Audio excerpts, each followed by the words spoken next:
As we showed you earlier, the Flying Finn, Juha Kankinen, was the dominant driver in the early stages of Telecom Rally Australia. But he was being hotly pursued by the improving Subarus of Colin McRae and Ari Vartinen. As Charles Stewart reports, the next stage was critical for all.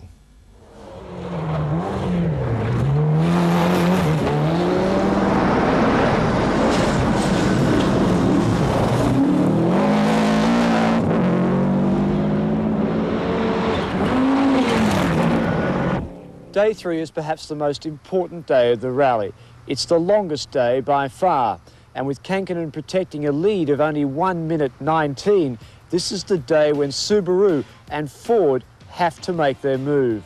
They know that today it's all or nothing.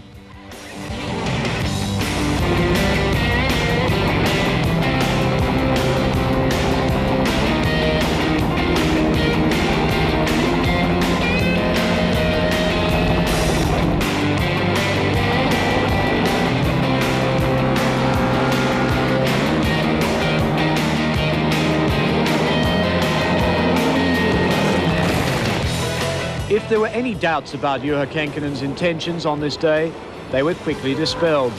He was still going flat out, recording the fastest times on the first 5 stages of the day, extending his lead from 1 minute 19 to nearly 2 minutes. Colin McRae was the only driver who looked like he could catch him, and after going hard all morning, he finally led on a couple of stages.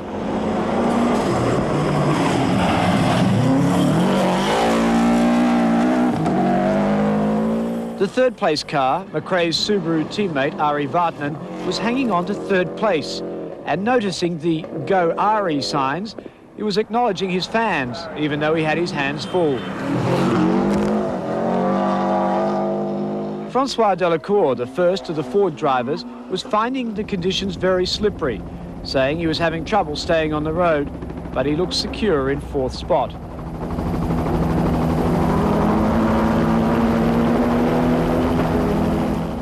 His teammate, Italy's 2-time world champion Miki Biasion, was happy with his car's handling, but was hampered on one stage when he lost his handbrake, making it tough for him to get around the hairpin bends as quickly as usual.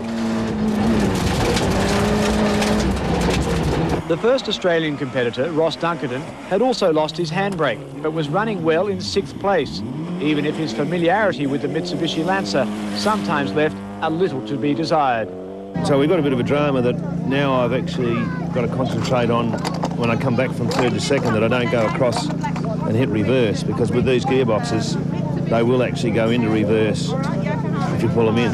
So that means that if we're actually doing, say, 50 mile an hour in 2nd gear, and I come in 3rd gear and I come back into reverse, then we'll be going backwards. Canberra's Neil Bates was also running well in 7th.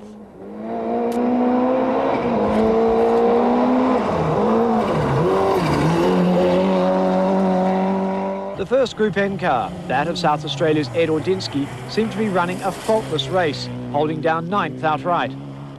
The longest stage of the rally, 45 kilometres around the Wellington Dam, was expected to be a real litmus test for the drivers. This was where the endurance and power would be tested in the extreme. Colin McRae came through with flying colours, the fastest by 5 seconds. Kankinen was also quick.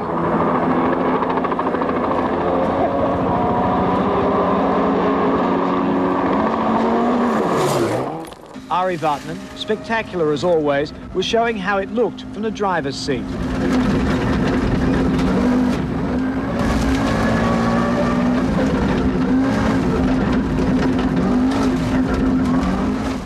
However, even the best sometimes get it wrong, and on the longest stage, Vartinen had a minor moment going down the road backwards.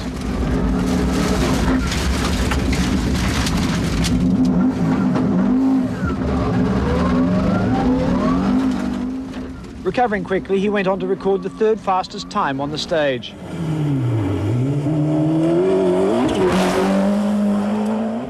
Ford's Miki Biasion was going well, but not so his teammate Delacour, who was parked by the road.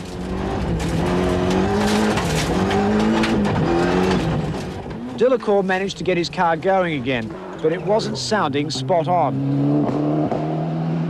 A little further down the road, worried mechanics crawled all over the Ford, trying to desperately locate the trouble. The Frenchman had lost 12 minutes and had gone from 4th place to 6th and was now behind Dunkerton. It's an electric problem, and the car was stopping at the beginning of the stage many times, and we was trying to find the problem, but the car was stopping during 1 minute, 2 minutes, and again starting, and we lose, I don't know, 8, 9 minutes maybe. Several cars went past you in that stage. Yeah, and it was very dangerous because it's maybe fastest special stage, and the car was slow, and I was looking behind me when the car was going fast.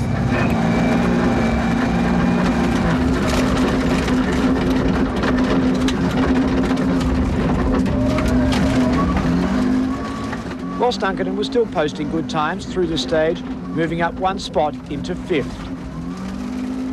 At the end of the stage, Kankinen still led by 1 minute 39 from McRae.